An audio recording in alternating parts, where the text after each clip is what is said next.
No Brasil, segundo a Fundação Abrinq, a cada 24 horas são registradas 124 denúncias de violência sexual contra crianças e adolescentes.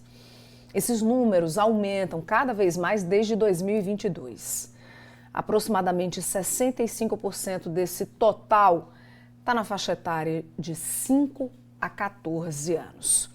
Agora há pouco, Cidade Alerta trouxe o caso de um médico que está sendo investigado pela Polícia Civil aqui na Paraíba pela suspeita de abuso de uma menina de 9 anos e, de acordo com a polícia, já foram recebidas mais 6 denúncias.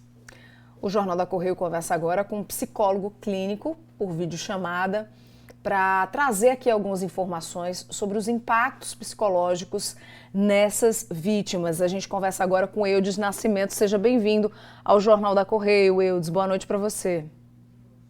Olá, Linda. Boa noite a todos os telespectadores da TV Correio. O Eudes, é difícil identificar, ou melhor, como é que dá para identificar esses casos de abuso infantil? Porque às vezes é cometido, como a gente acabou de falar, em crianças, né, muito pequenas, que às vezes ainda não conseguem verbalizar algo estranho que possa ter acontecido. Como é que os pais, como é que os responsáveis, as pessoas que acompanham essas crianças podem identificar, né, que houve ali uma situação que pode ser caracterizado como um abuso sexual? Linda, embora a criança ela não consiga verbalizar de forma clara o que aconteceu, o abuso vem a causar numa criança um sofrimento psíquico. E esse sofrimento ele é expressado de alguma forma. Então, muitas vezes a criança ela vem a expressar ou relatar um abuso de uma forma lúdica. Em clínica, né, os profissionais, quando vamos trabalhar esse tipo de abordagem, nós buscamos, através de forma lúdica, do desenho, através do imaginário da criança, fazer com que a criança possa descrever o que aconteceu. Então, a criança, embora ela não possa verbalizar claramente, se tratando de criança de 5, 4, 3, 4 anos, mas ela demonstra isso através de brincadeiras. E alguns comportamentos, como pesadelo, insônia, baixo rendimento escolar. Então, a criança ela dá sinais, ela demonstra alterações de comportamento. Então, é a partir dessa alteração dos comportamentos da criança que os pais devem ficar atentos, porque isso pode ser sinais. Uhum. E quais são os impactos, vamos dizer assim, as consequências, né, de vítimas de abuso, Eudes? A primeiro momento, Linda, pode ser diversos. Desde desenvolvimento da aprendizagem, dificuldade de relacionamento, dificuldade de socialização, desenvolver alguns transtornos, como transtorno depressivo, transtorno ansioso. E se isso não é trabalhado, se a vítima não é trabalhado na infância, isso vem repercutir até na vida adulta. Então, nós temos hoje adultos que trazem sequelas de abusos da infância. Então, deve ser acompanhado, porque ele é um transtorno que vem a evoluir. Então, na infância, o primeiro momento deve ser observado e feita a intervenção, o acompanhamento correto. E é importante, Linda, os pais ouvirem sempre as crianças, porque talvez ela não fale ou relate de forma clara. Porque para a criança relatar que foi vítima de um abuso, relatar o que aconteceu, traz um outro sofrimento para a criança que muitas vezes se sente culpada. Então, não é exigir da criança que a criança fale o que aconteceu, mas fazer com que a criança se sinta confiável e relatar o que aconteceu. E os pais estarem sempre atentos. Eu queria aproveitar, Eudes, essa nossa conversa para também fazer um alerta, né? Porque a gente acompanha muitos casos, infelizmente, e muitos desses casos são praticados, né? E os suspeitos são próximos da família. Às vezes é até um familiar, um parente, às vezes um amigo, um vizinho, ou alguém que tem acesso ali e uma certa confiança, vamos dizer assim, da criança e da família também. Então eu queria que a gente fizesse também esse alerta e esses cuidados com essas pessoas, né? Que, enfim, infelizmente não dá para a gente adivinhar, mas tem que ter esses cuidados no dia a dia. É importante isso, Linda, e observar que o abuso não ocorre apenas quando a criança está apenas com o abusador em lugar isolado. Acontece também em lugares públicos, em escolas, centros religiosos, até em supermercado temos relatos de casos onde existe o abuso.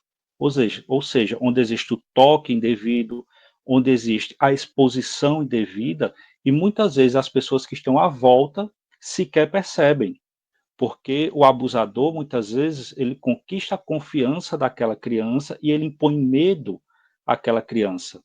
Então, ele negocia os sentimentos. Então, se uma criança ela mostra um comportamento diferente, como o medo, por exemplo, que não era comum, se ela mostra crise de choro, aparentemente sem nenhum motivo, quadros de insônia, quadros de pesadelo, onde ela não tinha, é importante os pais observarem.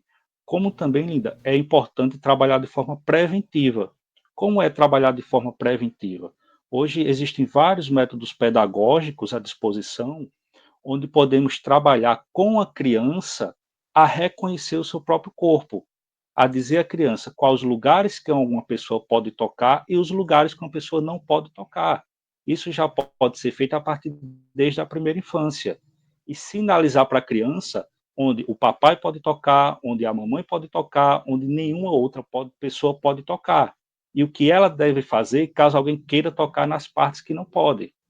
Então, é um trabalho educativo que pode ser feito em casa, de forma também preventiva.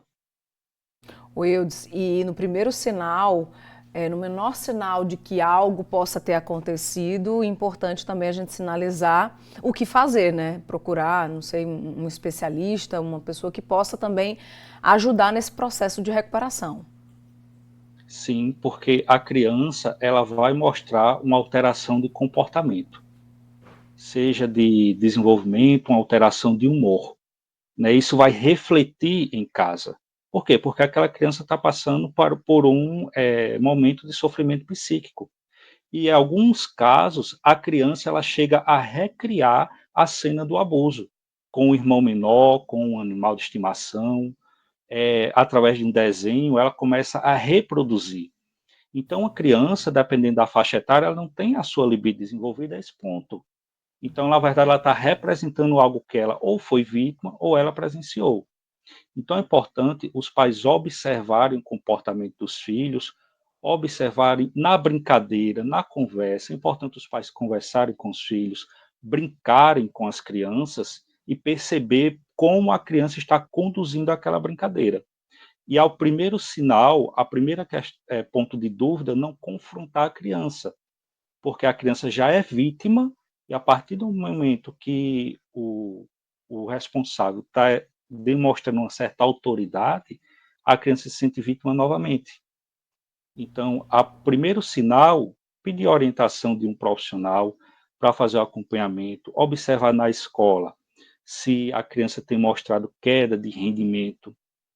O importante é observar, ficar atento, principalmente como também nos lugares públicos, porque pessoas que têm o perfil de abusador tendem a estar próxima em lugares onde tem crianças e tendem a Entendi. barganhar e trabalhar no imaginário dessas Tá. crianças. A gente conversou aqui com o Eudes Nascimento, que é psicólogo clínico. Obrigada, Eudes, pela sua participação aqui no Jornal da Obrigado, Correio, viu? Boa noite para você. obrigado, boa noite.